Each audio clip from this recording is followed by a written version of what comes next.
एक छोटे भूले बिसरे कोने में बसा था गांव धामपुर।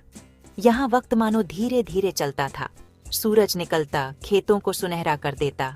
किसान अपने बैलों के साथ खेतों की ओर निकल जाते। औरतें कुएं पर जमा होतीं, उनकी रंग बिरंगी साड़ियां और धूल भरे माहौल में जैसे कोई उजली किरण हो। जिंदगी सीधी सादी थी, मगर आसान नहीं थी। गांव तक कोई ढंग की सड़क नहीं थी, कोई अस्पताल नहीं था, और सबसे बड़ी बात, यहाँ कोई स्कूल नहीं था। धामपुर के बच्चे दिन भर मिट्टी में खेलते या अपने माँ बाप का खेतों में हाथ बटाते। उनका भविष्य उतना ही निश्चित लगता था जितना सूरज का ढलना। इसी माहौल में रहता था एक लड़का, आर्य। दुबला पतला, बड़ी बड़ी जिज्ञासु आंखों वाला। उसका परिवार बहुत गरीब था। वे मिट्टी और फूस की छोटी सी झोपड़ी में रहते थे। उसका पिता दूसरों के खेतों में मजदूरी करता था। माँ गांव के मुखिया के घर सफाई करती थी। आर्य बाकी बच्चों से अलग था। जहाँ वे खेल कूद में खुश रहते, वहीं आर्य का दिल कुछ और चाहता था। वो पंछियों को आसमान में उड़ता देखता और सोचता, इन पहाड़ियों के पार क्या है। उसे पढ़ना था, उसे सीखना था, उसे दुनिया को समझना था।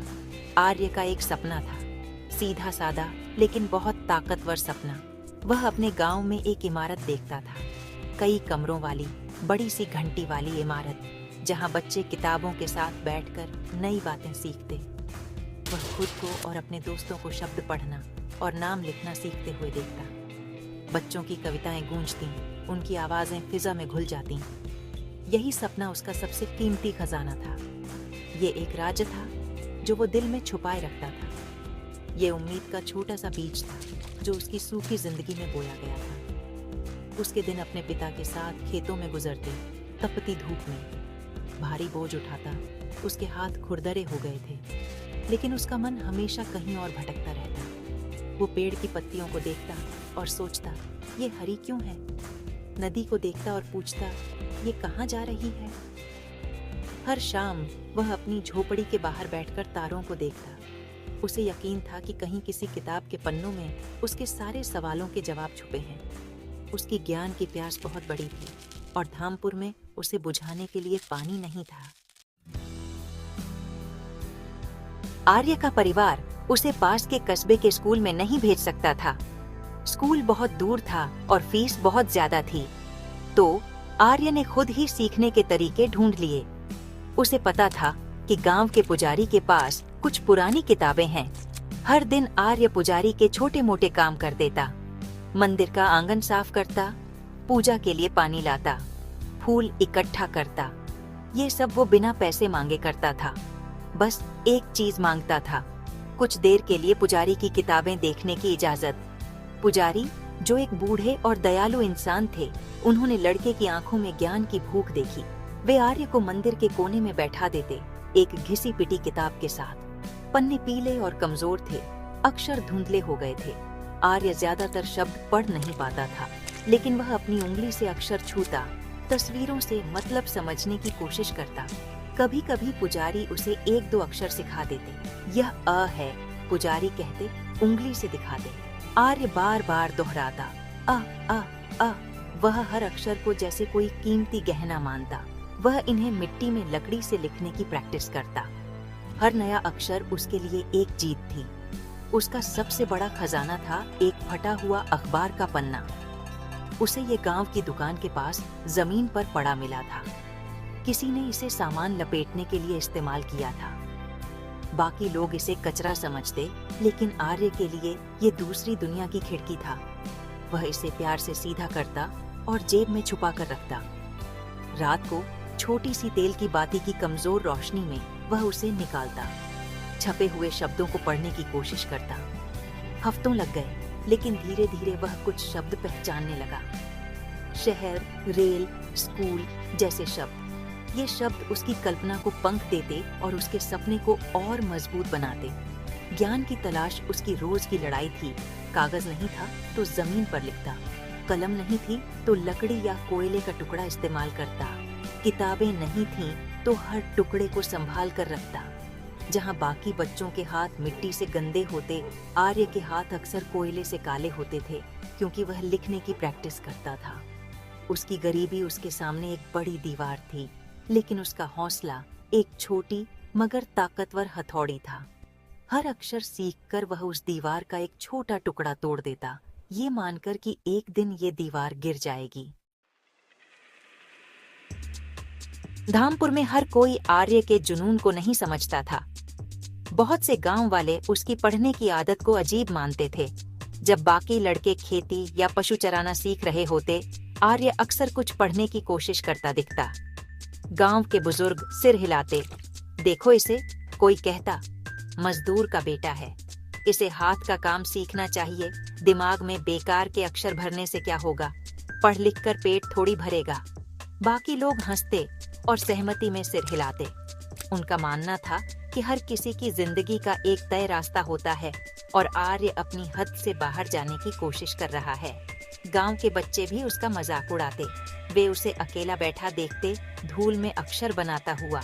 आर्य किताबों का कीड़ा, वे चिल्लाते, बड़ा अफसर बनेगा क्या, आखिर में तो अपने बाप की तरह मिट्टी ही खोदनी है।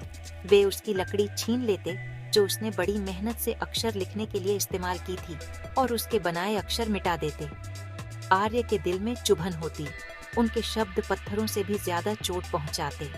वह मुट्ठियां भींच लेता मगर कभी लड़ाई नहीं करता, बस चुपचाप लकड़ी उठाता और फिर से लिखना शुरू कर देता। उसका ध्यान कभी नहीं डगमगाता। एक दिन गांव के मुखिया ने आर्य को पुराना अखबार पढ़ने की कोशिश करते देख लिया। मुखिया घमंडी और अनपढ़ था।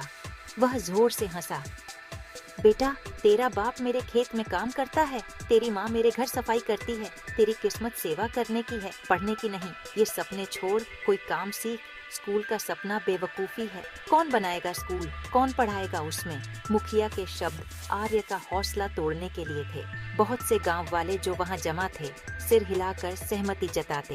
एक पल के लिए आर्य की उम्मीद डगमगाई, लेकिन उसी पल उसने उन बच्चों को देखा जो उसका मजाक उड़ा रहे थे। उनके मैले चेहरे, खाली भविष्य। उसे एहसास हुआ कि उनका मजाक उनकी अपनी अनजानी सोच से आता है, उसी अनपढ़ता से जिससे वह लड़ना चाहता है। उसे गुस्सा नहीं आया बल्कि और हिम्मत मिली। उसने मन ही मन सोचा, एक दिन तुम समझोगे, एक दिन तुम्हारे अपने बच्चे उसी स्कूल में पढ़ेंगे जो मैं बनाऊंगा, और तब कोई सीखने की चाहत का मजाक नहीं उड़ाएगा। यही सोच उसे ताकत देती रही। आर्य की सोच बहुत सीधी थी। उसने एक बार बूढ़े पुजारी से कहा, बाबा, मेरी माँ कहती है कि छोटी सी बाती भी अंधेरे कमरे को रोशन कर सकती है। मेरा सपना भी वैसा ही है। गांव में अनपढ़ता का अंधेरा है। मेरी उम्मीद बस एक छोटी लौ है, लेकिन मैं इसे बुझने नहीं दूंगा। मैं इसे शक के तूफान और मजाक की बारिश से बचाऊंगा।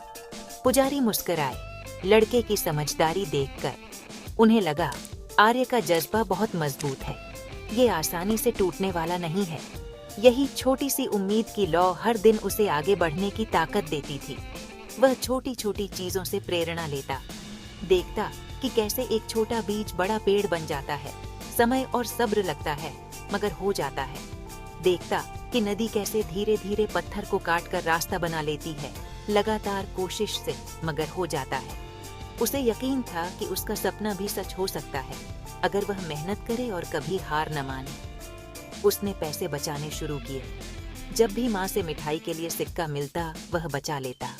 एक छोटी सी मिट्टी की गुल्लक बनाई और उसे अपने बिस्तर के नीचे छुपा दिया। यही उसका स्कूल फंड था। उसके और उसके सपने के बीच एक राज। गांव वालों के ताने उसके लिए अब जैसे आग में घी का काम करते। जब भी कोई कहता तू नहीं कर सकता, वह और मेहनत करता। जब कोई उसके सपने पर हंसता, वह उसे और कसकर पकड़ लेता। उसे समझ आ गया था कि वे सब गरीबी और अनपढ़ता के चक्र में फंसे हैं। वे दूसरा भविष्य देख ही नहीं सकते क्योंकि उन्हें कभी दिखाया ही नहीं गया। आर्य उन्हें गलत साबित करने के लिए नहीं बल्कि प्यार में नई राह दिखाने के लिए कोशिश कर रहा था। वह उन्हें वो मौका देना चाहता था जो उसे कभी नहीं मिला। उसकी उम्मीद अंधी नहीं थी, वह उम्मीद एक योजना पर टिकी थी। उसे पता था कि गांव में रहकर स्कूल नहीं बना सकता। पहले उसे खुद अच्छी पढ़ाई करनी होगी, पैसे कमाने होंगे।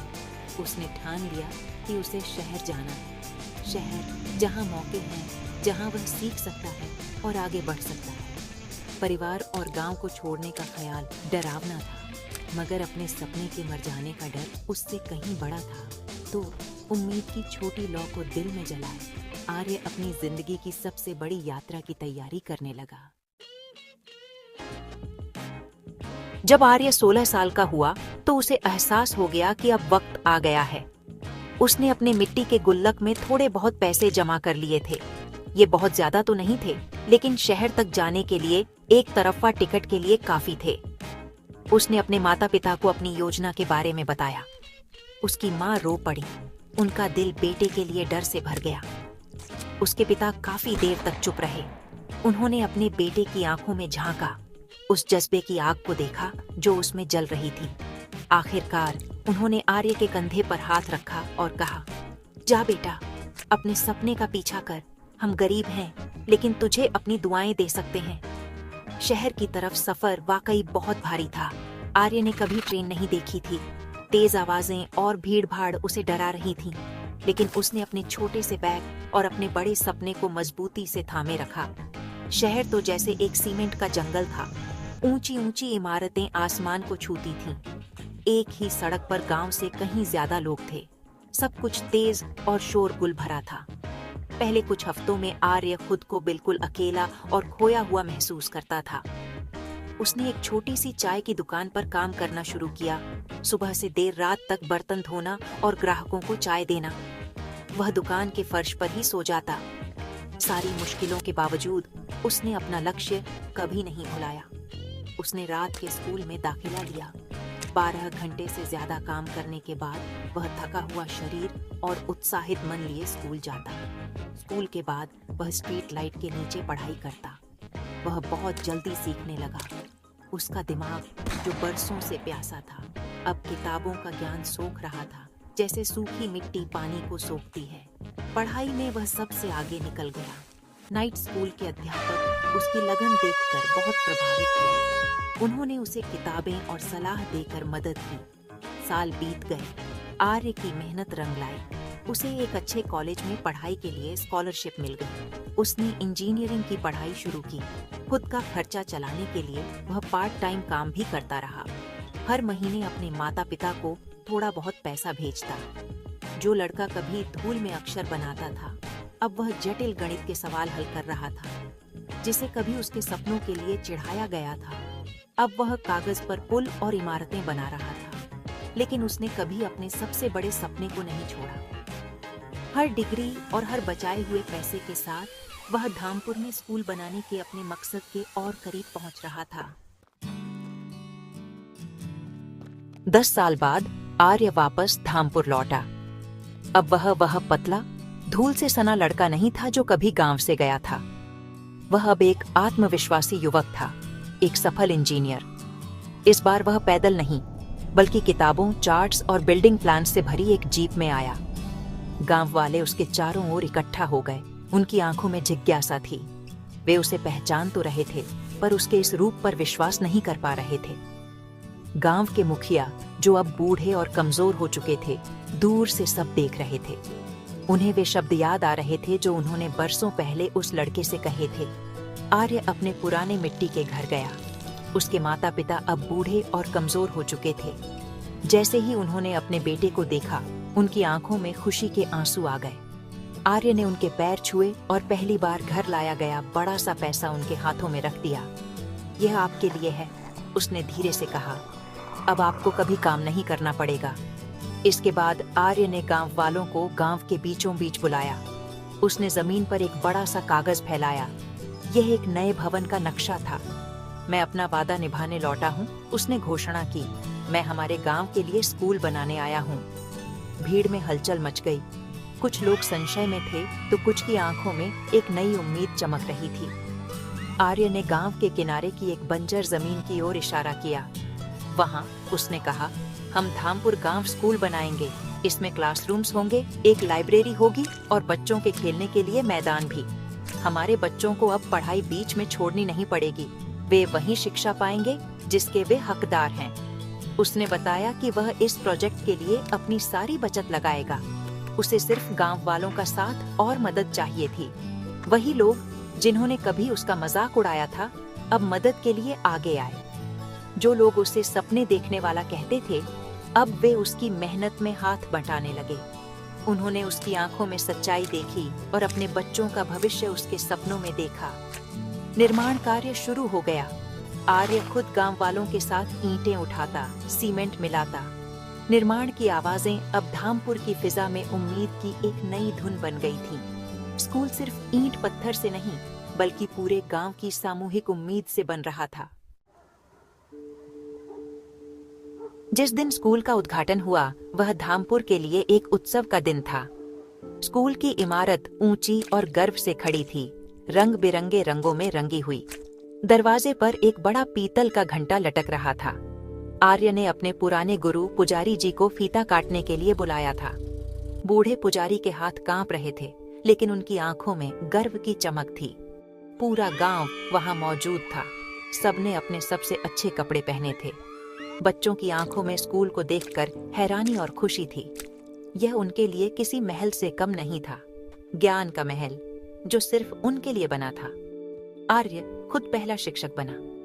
उसने शहर से 2 और अध्यापकों को भी बुलाया। पहले ही दिन क्लासरूम्स बच्चों से भर गए। कई बच्चों ने कभी पेंसिल भी नहीं पकड़ी थी। वे झिझक रहे थे, कुछ डरे हुए थे।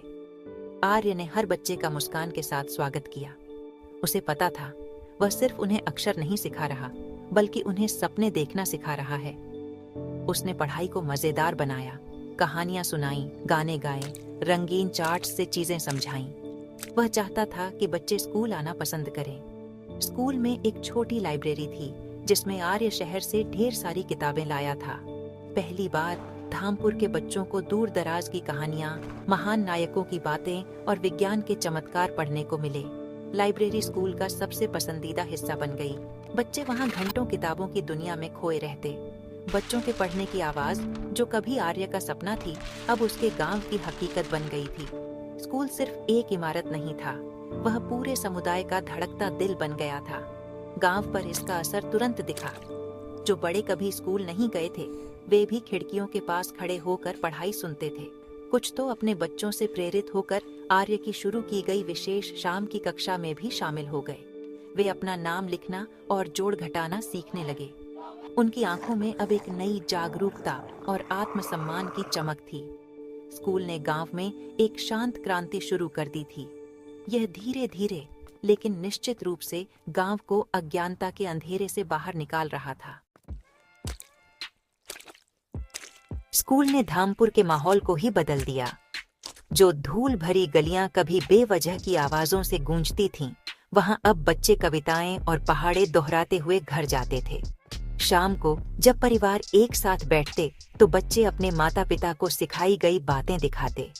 एक छोटी लड़की अपनी माँ को कहानी पढ़कर सुनाती। एक लड़का अपने दुकानदार पिता को हिसाब किताब में मदद करता। ज्ञान अब स्कूल से निकलकर हर घर में बहने लगा था। बच्चे भी बदल गए थे। उनके चेहरे, जो कभी बुझ से रहते थे, अब जिज्ञासा और आत्मविश्वास से चमक रहे थे। वे सवाल पूछने लगे थे। वे बातें करने लगे कि वे बड़े होकर क्या बनना चाहते हैं। एक लड़की डॉक्टर बनकर गांव में अस्पताल बनाना चाहती थी।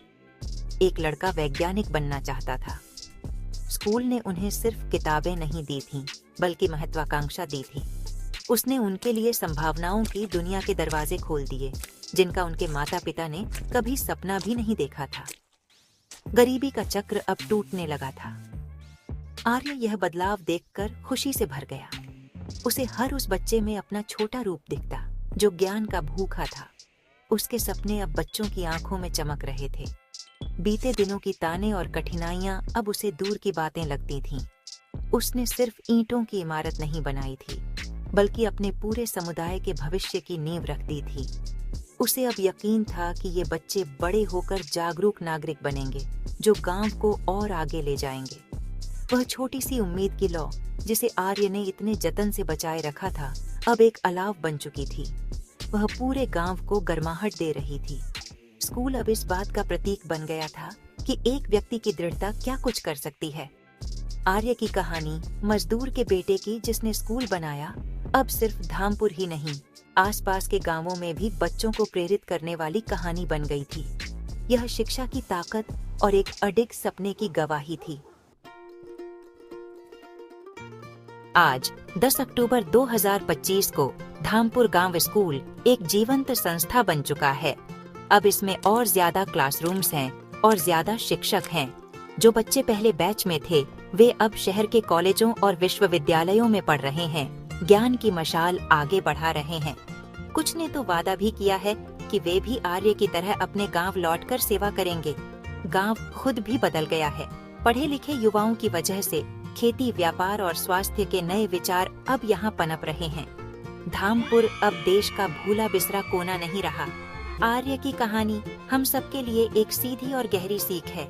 यह हमें बताती है कि हमारी परिस्थितियाँ हमारा भविष्य तय नहीं करती, हमारे सपने और हमारी लगन करती है। गरीबी एक दीवार हो सकती है, लेकिन वह उस आत्मा को नहीं रोक सकती जो उड़ने के लिए तैयार है। आर्य ने गरीबी, ताने और अकेलेपन का सामना किया, लेकिन अपने सपने को कभी छोड़ा नहीं। उसने एक छोटी सी लौ की ताकत पर भरोसा किया और वह खुद अपने गांव के लिए वह लौ बन गया। उसकी यात्रा की सबसे खूबसूरत बात यह है कि उसकी लौ ने सिर्फ उसका रास्ता नहीं रोशन किया, बल्कि सैकड़ों बच्चों की जिंदगियां भी रोशन कर दी। यही असली शक्ति है शिक्षा की। ये एक ऐसा तोहफा है जो बांटने से बढ़ता जाता है। जब आप एक व्यक्ति को शिक्षित करते हैं तो आप बदलाव की लहरें पैदा करते हैं, जो परिवार, समुदाय और आखिरकार पूरे देश को बदल सकती हैं। आर्य ने यह बात समझी थी। उसका मकसद सिर्फ अपनी कामयाबी नहीं था, बल्कि पूरे गांव का उत्थान था। उसने खुद सफल होकर दूसरों को भी ऊपर उठाया। आखिर में आर्य की कहानी उम्मीद की कहानी है। यह याद दिलाती है कि कोई सपना बड़ा नहीं और कोई सपना देखने वाला छोटा नहीं। यह हमें सिखाती है कि अपने भीतर की छोटी सी उम्मीद की लौ को बचाए रखें, उसे मेहनत और लगन से पोषित करें और उसकी रोशनी से अपने आसपास की दुनिया को रोशन करें। जैसे एक दिया दूसरे दिए को जलाता है, वैसे ही एक इंसान की हिम्मत पूरी पीढ़ी को प्रेरित कर सकती है। धामपुर का वह लड़का आर्य यह साबित कर गया कि सच्चे दिल और मजबूत इरादे से पहाड़ भी हिलाए जा सकते हैं और सबके लिए रोशनी और सीख से भरा भविष्य बनाया जा सकता है।